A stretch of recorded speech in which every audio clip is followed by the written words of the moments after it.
ही चलते हैं बच्ची को देखने। सेठ जी की हवेली में रिया को देखने जाने की बात चल रही थी। वहीं दोपहर की हल्की धूप लेकिन ठंडी हवा में रिया आंगन में कपड़े सुखा रही है। तभी गली के मोड़ पर एक चमचमाती कार रुकती है। पड़ोसी खिड़की से झांकते हैं। अरे देखो तो शहर वाली बड़ी गाड़ी आई है। किसके यहाँ? शायद रिया के घर पर। पंडित जी भी दिख रहे हैं आगे आगे। अरे राम राम भैया, राम राम बहन जी। अरे पंडित जी राम राम, आइए आइए। ये हैं सेठ हरि प्रसाद जी, शहर के चांदी के बहुत बड़े व्यापारी। इनका बहुत नाम है। 7 बेटे इनके साथ मिलकर बिजनेस संभालते हैं। बहुत सुलझा हुआ परिवार है। अरे हमारे छोटे से घर में आपका स्वागत है जी, बैठिए। देखिए जीवनदास जी, ऐसे तो सेठ हरि प्रसाद जी के घर में सुख सुविधा की कोई कमी नहीं है, पर भगवान ने एक दुख दे दिया। इनकी पत्नी सालों पहले गुजर गई। तभी से घर में कोई औरत नहीं है, न माँ न बहन न बहू। 5 बेटे सिर्फ पिताजी के सहारे ही बड़े हुए हैं, लेकिन सभी बहुत गुणी हैं। जी भाई साहब, अब मेरी ये तमन्ना है कि मेरे बड़े बेटे के लिए ऐसी बहू लाऊं जो मेरे घर को घर बना दे। माँ की कमी तो कोई नहीं पूरा कर सकता, लेकिन एक बेटी आए तो घर में रौनक आ जाए। और इसके लिए इन्होंने आपकी बेटी रिया को चुना है। हमारी रिया? अरे लेकिन हम तो आपकी बराबरी के भी नहीं है। न ही दहेज देने की ताकत है हमारे पास, न शादी में दिखावा करने की। देखिए, मैंने पहले ही कहा था, मुझे दहेज नहीं बेटी चाहिए। हम खुद सारी शादी की जिम्मेदारी उठाएंगे। बस आप अपनी बेटी हमें सौंप दीजिए। मतलब न खर्चा न दहेज, अरे बेटी भी निकल जाएगी। वाह! अरे रिया मेहनती है, काम से नहीं घबराती, बड़ों का सम्मान करती है। ऐसे संस्कार वाली बहू घर में नहीं मिलती। रिया इधर आ, पल्लू ठीक कर। लड़के वालों के सामने ऐसे नहीं आते। आओ बेटा, तुम ही रिया हो। जी। घबराओ मत, हम तुम्हें घर की बहू नहीं बेटी बनाकर रखेंगे। तुम्हें रिश्ता मंजूर है ना? अरे बच्ची क्या बताएगी, बिल्कुल मंजूर है।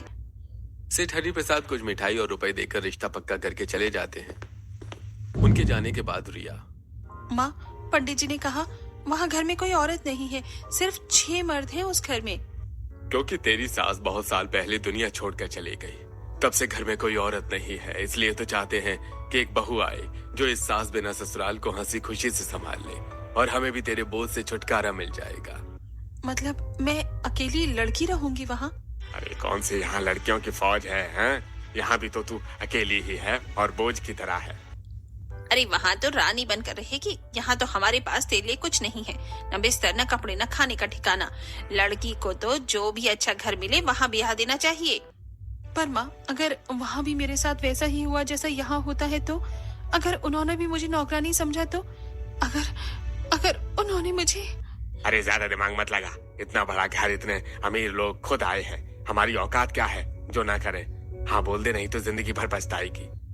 रिया की आंखों में आंसू, लेकिन सबकी नजरों और तानों के बीच वो धीरे से सिर झुका देती है। जो भी मेरी किस्मत में है वही होगा पिताजी। खैर, कुछ दिनों के बाद ही बड़ी धूमधाम से रिया की शादी की तैयारी शुरू हो जाती है, क्योंकि सारा खर्चा सेठ हरि प्रसाद करने वाले थे। शादी का मंडप सजा और रिया का अपने ससुर जी के दिए हुए सुंदर से लहंगे में अपनी माँ के दिए कुछ पुराने जेवरों और बालों में गजरा लगाए हल्के मेकअप के साथ दुल्हन बनकर मंडप में आकर बैठी रिया का चेहरा मासूम लग रहा था, लेकिन उसकी आंख में डर था। धीरे धीरे रिया और अंकुर की शादी की सभी विधि हो गई।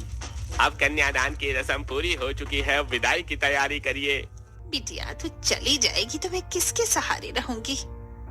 माँ, भले ही मुझे मायके में सुख नहीं मिला, लेकिन मुझे आप सभी की बहुत याद आएगी। हाँ हाँ, सब पता है कितना याद आएगी। अपने ससुराल जाकर अमीरी में हमें 2 दिनों में भूल जाएगी। अब जा अपने ससुराल और हमें इस बोझ से मुक्त कर। चलो, एक बोझ कम हुआ। अब से थोड़ा चैन से सांस ले पाएंगे। सच में पापा, अब रोटी भी ज्यादा मिलेगी हमें, वरना दीदी तो बस खाती रहती थी, काम भी क्या करती थी। चलो अब इसकी चिंता खत्म। अब देखेंगे हम पर कोई बोझ नहीं रहेगा, न ही इसकी मनहूसियत। ये वही गलियां हैं जहाँ मैं नंगे पाँव पानी भरने जाती थी, जहाँ ठंड में रो रो कर रात काटती थी। पता नहीं ससुराल कैसा होगा, क्या पता वहाँ भी मेरे लिए कोई जगह ना हो। कहीं फिर से फर्श पर ना सोना पड़े, कहीं वो लोग भी मुझे बोझ न समझे। रिया, ठंड लग रही है? नहीं, मैं ठीक हूँ। पापा ने स्पेशली तुम्हारे लिए कमरे में हीटर लगवाया है, रजाइयाँ भी एक्स्ट्रा मंगवाई हैं। बुलाए मेरी बहू को ठंडी हवा तक न लगे। मेरे लिए? हाँ, अब तुम हमारी फैमिली का हिस्सा हो। तुमने अब तक कितनी ठंड, कितने दुख देखे हैं, वो सब खत्म करने का जिम्मा अब हमारा है। रिया आंखें बंद करती है, हल्का सा सुकून, लेकिन अब भी डर बाकी है कि सास बिना ससुराल आखिर कैसा होगा। और उसकी आंख लग जाती है। कुछ देर बाद कार एक बड़े गेट पर रुकती है। ऊपर बोर्ड लगा हुआ है,